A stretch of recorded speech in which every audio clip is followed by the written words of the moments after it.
After Kanye West was accused of hurling racial slurs at Daily Show host Trevor Noah, Instagram decided that enough was enough. For weeks, the rapper has been using his page to harass his ex-wife Kim Kardashian, her new boyfriend Pete Davidson, comedian DL Hughley, and comedian Dave Series. According to reports, he is being temporarily locked out of his account and won't be able to post, comment, or send any messages. Although a spokesperson for Meta declined to give any comment on the exact reason, we're told that it was due to him violating the platform's policies on hate speech, harassment, and bullying, which resulted in a 24-hour ban. The post about Trevor Noah has since been removed, so I know that had to be the one that got him into trouble. His attack on Trevor came after the comedian spoke at length about the situation with Kanye and Kim. He also mentioned his own terrifying experience of his mother being told that she was overreacting and then being shot, suggesting that we take this situation more seriously. On the show, he said, "Two things can be true. Kim likes publicity. Kim is also being harassed. I see a woman who wants to live her life without being harassed." And the host then went into more detail about Kanye's mental health issues and how Pete sending him that text message about being in Kim's bed probably didn't help the situation.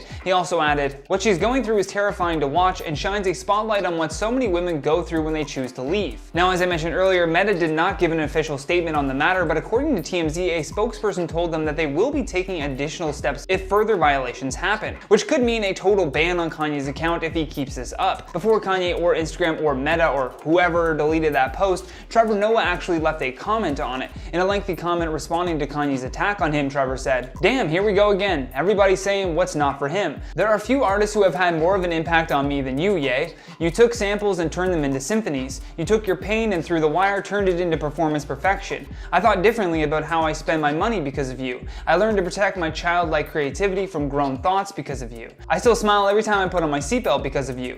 You were a serious rapper who also knew when not to take himself seriously. You effortlessly brought comedy into music and made us all smile while we rapped along. You're an indelible part of my life, Ye, which is why it breaks my heart to see you like this. I don't care if you support Trump, and I don't care if you roast Pete. I do, however, care when I see you on a path that's dangerously close to peril and pain. You have every right to fight for your family, but you have to know the difference between that and fighting your family. I've woken up too many times and read headlines about men who've attacked their exes, their kids, and then themselves. I never want to read that headline about you. If you're just joking about it all and I'm an idiot for caring, then so be it." Honestly though, I'm shocked that it took this long for Instagram to do something about these posts. I mean, they are way over the line and Kanye knows this. That's why he deletes most of the posts right after leaving it up for a bit. One thing's for sure though, the man knows how to stay in the news cycle, even when he's not allowed on social media. Who knows if Meta will take it as far as deplatforming him, but if that does happen, you can certainly expect Kanye to be talking about starting his own Instagram. We've all heard the song Kumbaya, My Lord, but who could have ever thought that Kanye could use that song to hurl racial slurs at Trevor Noah for defending Pete Davidson?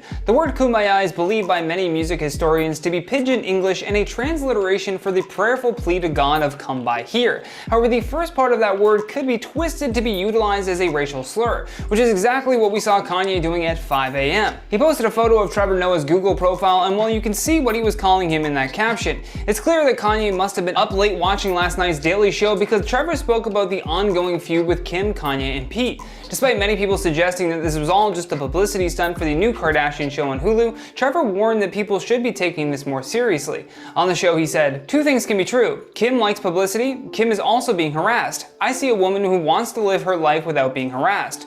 And the host then went into more detail about Kanye's mental health issues and how Pete sending him that text about being in Kim's bed probably didn't help the situation. He also added, "What she's going through is terrifying to watch and shines a spotlight on what so many women go through when they choose to leave." He then insisted that it is always the woman in the relationship who is questioned for what is happening to them, giving up his own personal experiences of his mother constantly being told that she was overreacting. Eventually though, he got a call from his brother saying that their mom had been shot. He then made clear that he's not suggesting Kanye will do this, but that as a society we need to ask ourselves questions. He adds, "Do we wish to stand by and watch a car crash when we thought we saw it coming? Or do we at least want to say, slow down, let's all put our hazards on because there's a storm coming and ish might go down?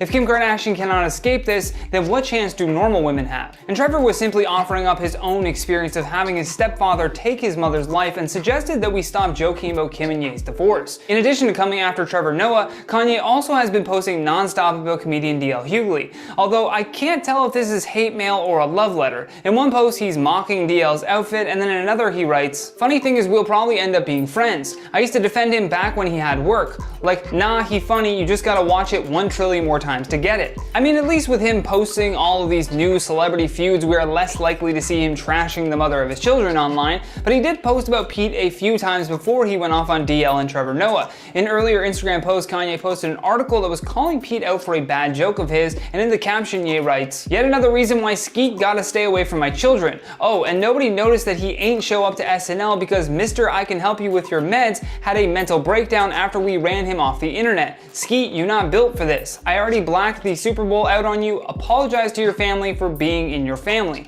And one thing is for sure, all of this beef with Pete Davidson has only elevated Kanye's Instagram following. He was at 9 million or so, I believe, not that long ago, and now with everyone wanting to know what crazy thing he's going to say next, he has moved up to over 15 million followers.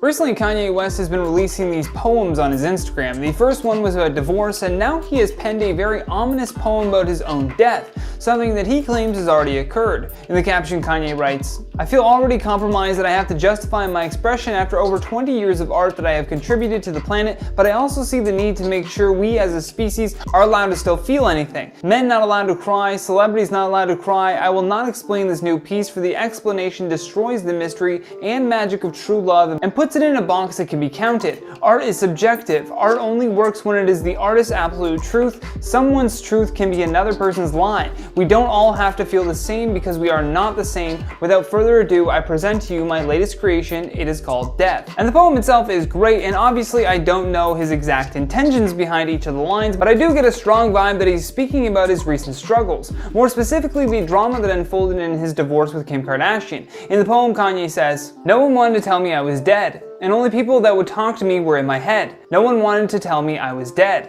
Only people who loved me would visit it in their dreams instead. They would come to my grave and sprinkle some bread, so on my tombstone the birds would be fed. I would give new requests but nothing was said, cause no one wanted to tell me that I was dead. They ran through my account like the sign said, free bread, but no one wanted to tell me that I was dead. My kids would dance for me in a home I once led, but kids see ghosts and didn't know I was dead. Everything was wrong in the press that I read, cause nobody would tell me that I was dead. I realized when people spoke to me was only when they spread, cause nobody would just tell me, bro, you been dead. Won't anyone listen to one word I said? Of course not, sir. You know how long you been dead? Funny, it's been a long, long time since I bled. You think someone who prides being smart as me would have known that he's dead. So now every idea only exists in my head. I guess that's how people treat people who are dead.